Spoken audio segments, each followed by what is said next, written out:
This is the Steppen Gamer channel, and I am the Steppen Gamer. Now we've completed the breakout move, and we begin with turn 1. Marengo moves first, and he's heading over to the French right, where they've reported some cavalry coming along. Next drawn is Victor. They see a large column of Austrians moving along the road here, and he moves Gardain's division out to counter it. Next drawn is Melas. Melas opens with an artillery barrage on the French line. Artillery has a range of 1 movement stick. Moving from left to right, the artillery fires at whom it can reach. And that is 1 hit, driving back the detachment. Next artillery unit can't get a clear shot at Marengo, but over half the block has a clear shot at this French block. They get 2 hits, flipping the block to spent and driving it back. The last artillery block cannot reach anyone. And now Melas' corps moves out. The Grenadiers drive north of Marengo. Part of Keim's command becomes spent attacking through Marengo. The French are behind Marengo, and they're in good order, but they don't get any cover from the town. Now these 2 blocks come out of column. They now have 2/3 of the move left. Now they could reach, ordinarily they could reach these blocks, but they're crossing a stream, which costs them 1/3, so now they can only move that far. Now by the rules as stated, since they cannot reach these units, they must stay out of the field of fire. The rules I choose to play with are if they are within field of fire range, they can't just sit out there. They're already starting to fight, but they're committed to attack right there. Oh, and to do all this, we move Melas right there, so he's in command of all these forward units. The cavalry races forward, contacting the French line. Now they don't actually want to attack that full on seriously. They're basically demonstrating in front. This could go terribly wrong for them, but it prevents these French units here from supporting the French units here. Now this cavalry unit here could move out this way and then attack them in the flank. But in the real world, the Austrians have no idea what's back here, and they wouldn't run around and expose their flanks. But they might do this. The dragoons ride out and watch the flank, while the hussars come in and attack the end of the French line in the flank.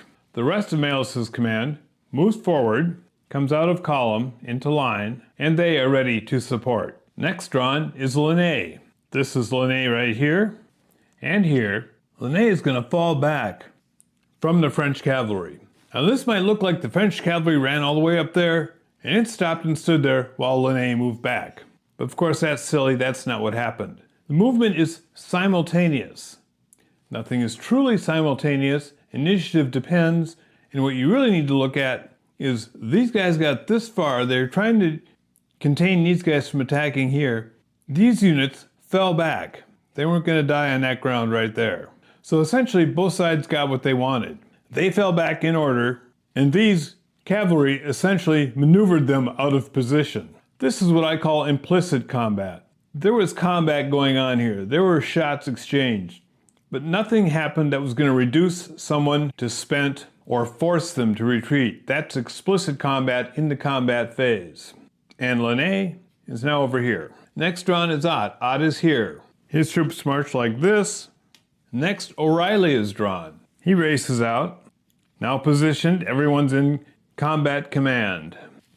Now I want to find out what the back unit, farthest away unit, can do. They can switch out of column, which leaves them with 2/3, and if they cross this stream, that reduces them to 1/3, so they can reach the stream. Just like that. So I'm going to position the rest of the line off of them. And the last to move is old Boney himself. Beaupart moves a full move forward, brings his bags up a bit. These 2 blocks are from Desai's division. Until Desai arrives on turn 5, they're under Napoleon's command.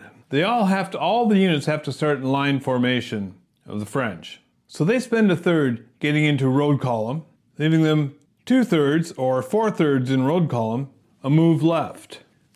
They can basically get up to this intersection here, which they do. And now we have combat here in the center. We'll do this combat first.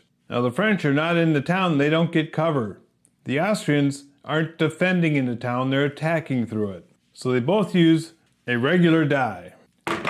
These die are essentially the same. This die was closer to the Austrian side, so this is the Austrian die, and this is the French die. The French die shows a 2. The Austrian die shows a 2 with a red circle, which means I roll again, and if I get a white result, nope, this is a black result. A white result would have been 3 hits. As it is, they both get 2 hits. 2 hits flips the French to spent and drives them back, and 2 hits destroys the Austrian block. Does that mean the French ran away and the Austrians died just to see him doing that? No. It means that the Austrians drove the French out, but that brigade is no longer combat effective. It totally exhausted itself with that accomplishment. Now here, the Austrians have crossed a stream. They're using a disadvantaged die on the first round of combat. The Austrians do 1, the French do 2. Of the 2 hits on the Austrian block, since they're elite, the first one is ignored, and the second one flips them to spent. Now for the second round of combat, the French can voluntarily retreat before the next round is fought, and guess what? They're going to fall back. 2 blocks of grenadiers, they know how that's going. They're not going to stay there and die. Now here we have the same combat again. They're crossing a stream. This time these are just regular Austrian units. They're not the grenadiers. And this time they both do 2. 2 hits. The lead Frenchman falls back. Frenchman behind moves up. The lead Austrian falls back. And 1/3 will put him over these so he actually moves through them. That's the new 4.1 rule. Now they move ahead. For the second round of combat, the Austrians are no longer using a disadvantaged die.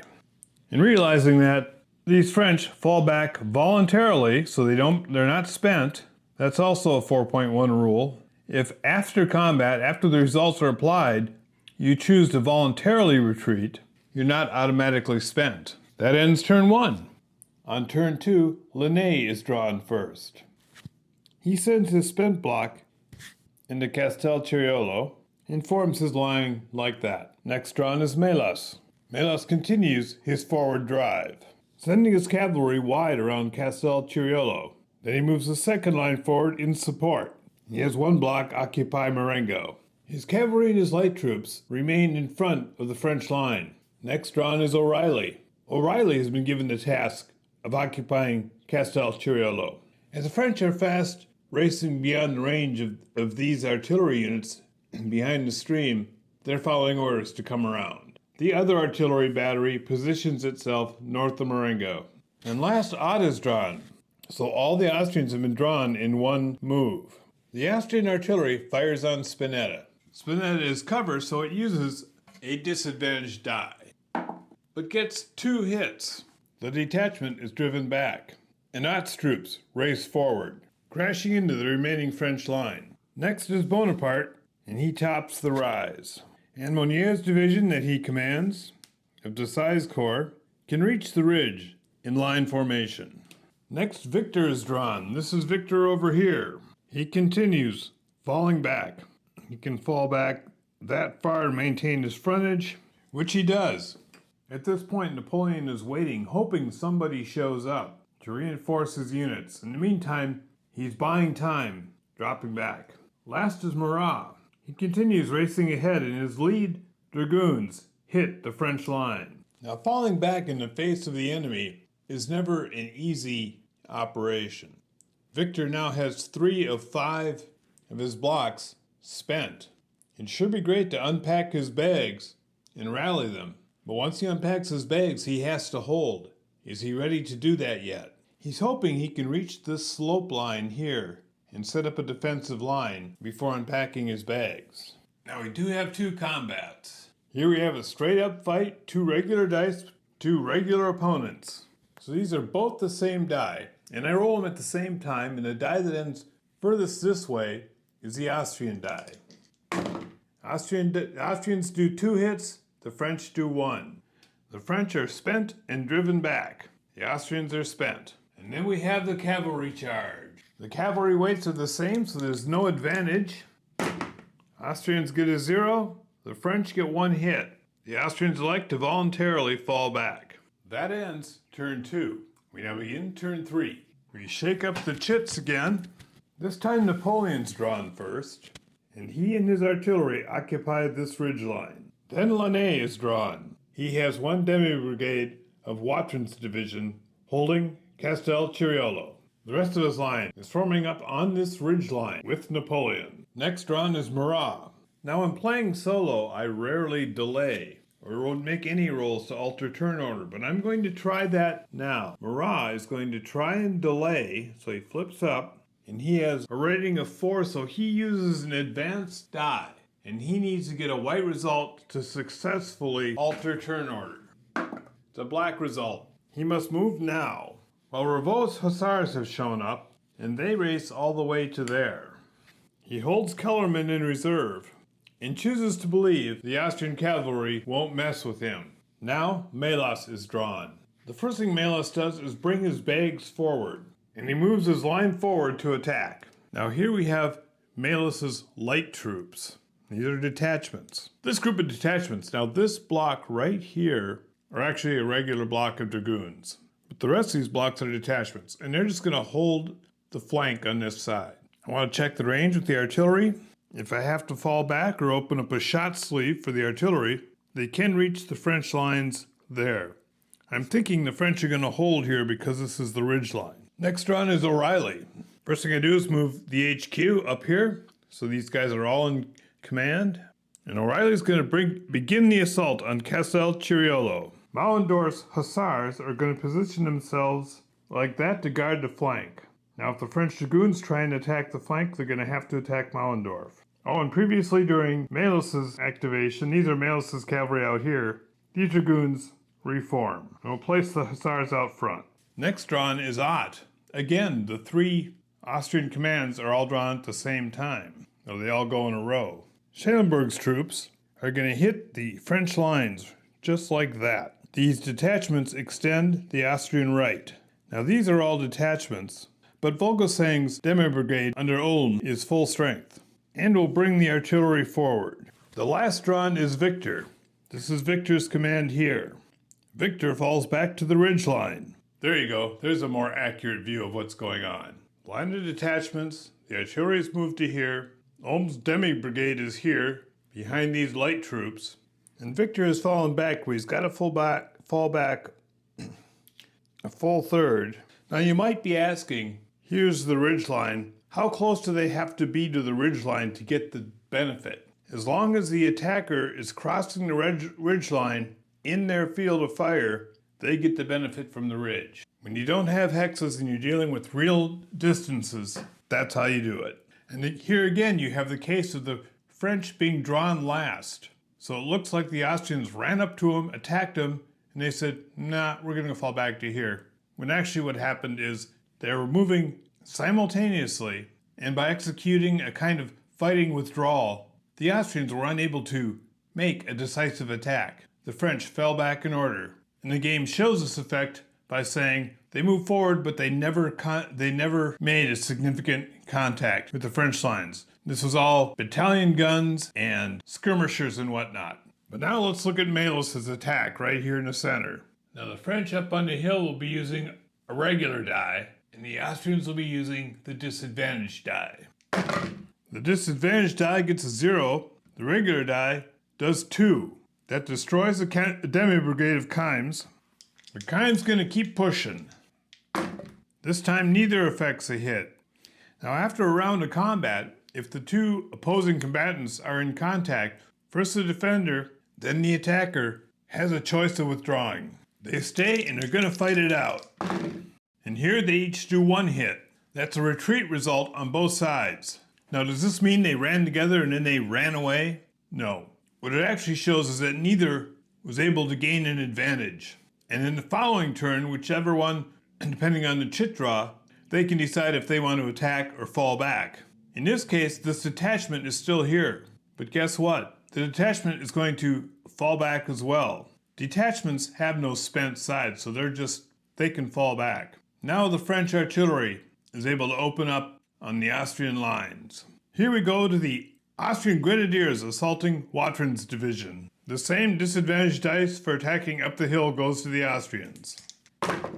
This time the disadvantaged dice does 2 hits, and the French do 1 hit. The first French block is lost. Now this lead element of the Grenadiers is elite, so it ignores that one hit. Now the Emperor is right here. Mahler's 6th Demi-Brigade does not want to be seen running away, even though these are Austrian Grenadiers. They hold. What I'm hoping they luck out and the French don't get a hit this time, and then they can voluntarily retreat without becoming spent. Ha! 0 and 0. No hits. Watrin voluntarily retreats in good order. And now we come to O'Reilly's assault on Castle Ciriolo. And in a theme we've seen before, the Austrians attacking into a town have the disadvantaged die. But here the disadvantaged die does 2 hits.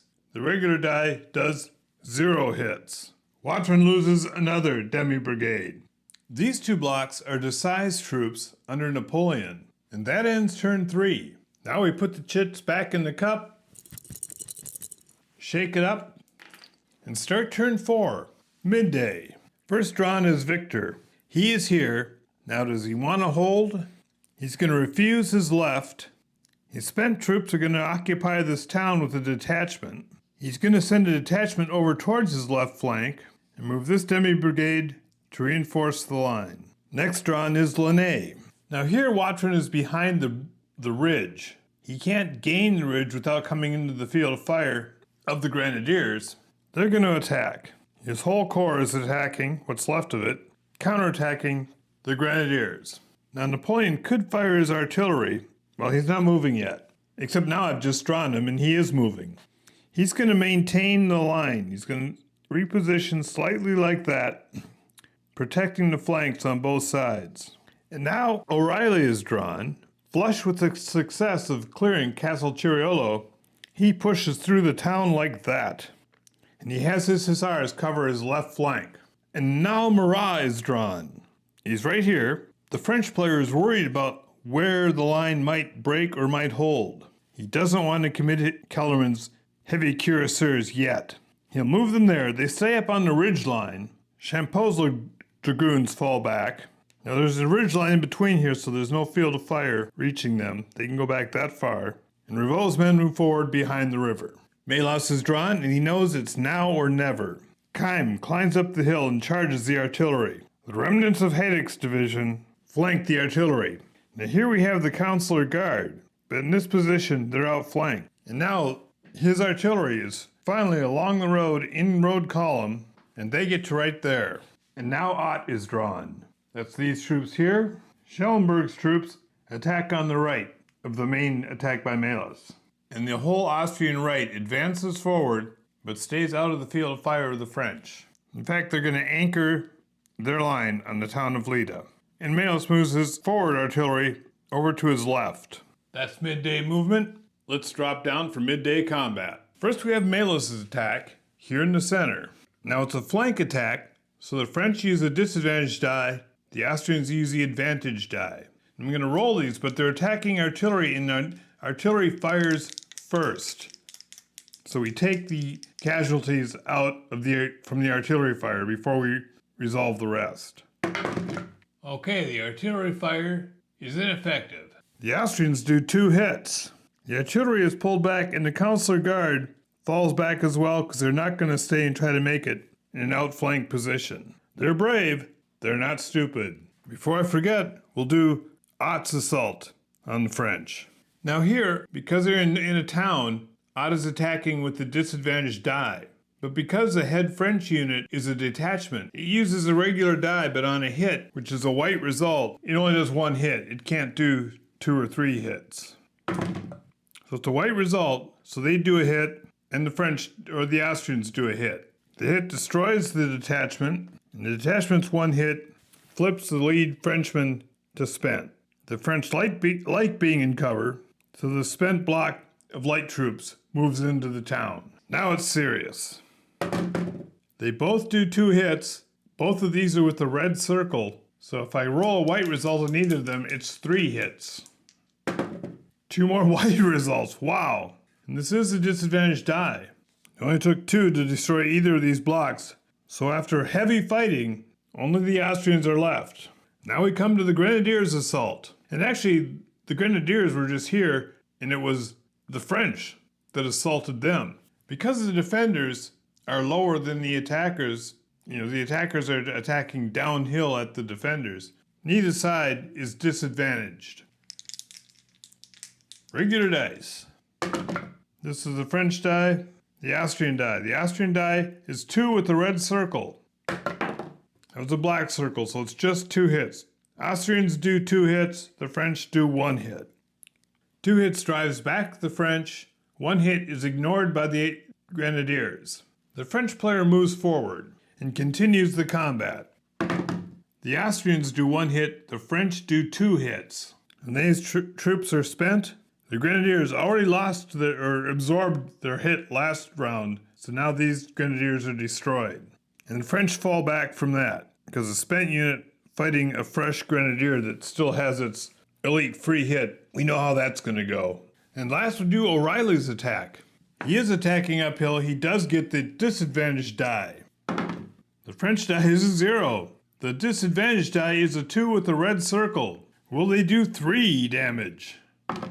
No, black. So Monier's division is driven back. Now this demi-brigade of Monier's under Schilt is saying, I don't like the position I'm in here. What will happen next turn? It's turn 5, it's into the afternoon. And we add Desai's chit to the cup. Here's where Desai enters. Now the later Desai arrives in the turn order, the less the Austrians are going to be able to react. First drawn is Linné. And Linné basically holds right where he is. Next drawn is Ott. Here's Ott. Now I could do a forward rush with Ott, and I'd say that these guys would come through here and contact Victor's bags, which would be a win for the Austrians. However, Victor hasn't moved yet, and the bags would simply move off, saying he never got to him in the first place. But what he is going to do is attack the flank of the French here, move his light troops up on the hill, and move his artillery up with the light troops. They're going to try to drive a wedge and break the French in half. The rest of the Austrian line threatens and menaces. These are just detachments, they really can't attack. And again, Victor has not been drawn yet. So, like say I wanted to do a flank attack here, he could easily counter that flank attack. But you know what? They're going to do that, and this detachment is going to attack there. This detachment is going to attack there, and this detachment is going to race all the way around the line and attack there.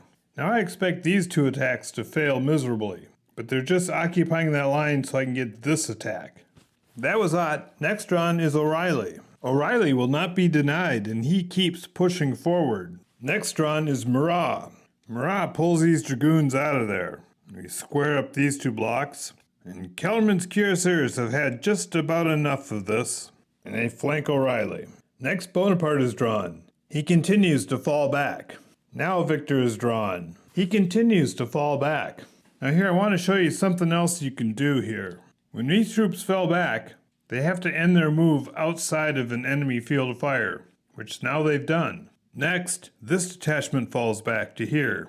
They're outside a field of fire. Now they're in field of fire, but he's already moved. He's done moving. It's part of the confusion and the chaos of battle. And now finally, Melas attacks. I forgot to move my camera. Fear not, I do catch my goof and summarize the action. And it seems I've done all that off camera because I forgot to move or zoom out. So here you see Desai has come on and come out of column with his lead unit. Victor has fallen back from Ott's assault. And down here, we have swirling combat. So let us get to this swirling combat. We'll start here with the flank attack. 1 and 1. When you apply hits to a combat, you first apply them to the main units fighting, not the flankers. So these Austrians get pushed back, and these French get pushed back. These French aren't going to keep this battle going, they fall back too. That ends that. Now this combat was Kellerman's flank attack. Now you can either be disadvantaged, normal, or advantaged. They get advantage just by doing the flank attack. Now say this unit was on a ridge line, and that advantage would be lost. But Kellerman's cuirassiers add 1 because they're charging, so the advantage would be back and gained again. Advantage versus disadvantage. They each do 1. The Austrians fall back. The spent French unit has to fall back. Kellerman's cuirassiers gain the field. And last we have Ravo's poor hussars. Oops, had the wrong die. Here's the advantage die. The advantage die gets a 2 and the disadvantage die gets a 2 with the possible 3 result if I get a white result. It is. Now the Kaiser's Dragoons here are just a detachment, so they can only do 1 hit. They are destroyed, and Ravo's hussars ride off. That was a climactic end to turn 5. We now move to turn 6, and it's dinner time. And we begin turn 6 with mixing the chits up. And again, we start with Launay. Actually, the French player wishes he'd unpack Napoleon's bags last turn because now Launay could really use them. But that's shoulda, woulda, coulda. Instead, he spreads out his line and occupies Villanova. This time, Victor moves next. Now, Victor, seeing Desai arrive, decides he's going to hold right here. And he unpacks his bags and rallies his corps. Now here, Victor can't end his move in the field of fire. So this, how would you rule that? If I rally him before he's not in the field of fire now, this detachment has to leave that field of fire. And now this block can't move because it's rallied. That's how we'll do that. And now that's how his line is looking. Next on is Melas. Melas keeps up the pressure and drives on the French line. And the Dragoons drive straight through the hole in the French line and contact the first French element they run into. He's building his artillery line on the ridge. Now he doesn't unpack bags because Desai has a unit here and Desai hasn't moved yet. Next up is Bonaparte himself. He rallies his artillery and the consular guards. Then it's Desai. Desai falls on the Austrian line. Next, Ott is drawn. His artillery turns and fires on the French artillery. With 1 hit, he silences their long-range abilities. Last 2 fresh demi-brigades of Austrians slam into the French artillery. The detachments fall back as Austria draws in its right flank. And now Desai moves. Let's start with the 1 block that he has here. It can't attack anyone because it's out of range from his command. They take cover in Castel Ciriolo. Murat's cavalry moves over here, gets everyone in command. Everyone charges to save Kellerman's cuirassiers. And finally, O'Reilly moves. Continuing his forward progress, they work their way around the French right flank. Now here you have Mauendorf's hussars. The horns are blowing. The bags are exposed. Moves ahead, turns, sees the bags, and charges into them. Now they're not unpacked like Victor's bags, but they've already moved. The bags are contacted, game over. But I want to show you how you handle this complicated combat right here. When you have a combat like this, the rules state that you fight from the inside out. Now you've got flankers on both sides, flank attacking, so the flanks cancel out. Except Kellerman's also being charged in the rear. So that counts as flank. So that is an advantage dice versus a disadvantage dice. They both do 2 hits. Kellerman's elite and absorbs the first one. And Haddock was spent, he's destroyed. Now, before the second round begins, Kellerman has the option of retreating. You'd think he's okay, but the only place he can retreat is into the field of fire of an Austrian unit, and he can't escape that. So Kellerman's destroyed. And there we have it. Game over. Austrian victory. The bags are contacted. And that was a very good game. Now here, if you look at the losses, both sides have lost a detachment. Both sides have lost an elite block. The French have lost 3 regular blocks, and the Austrians have lost 4 regular blocks. Until the Austrians broke, that was a close game. Thanks for following this battle all the way through.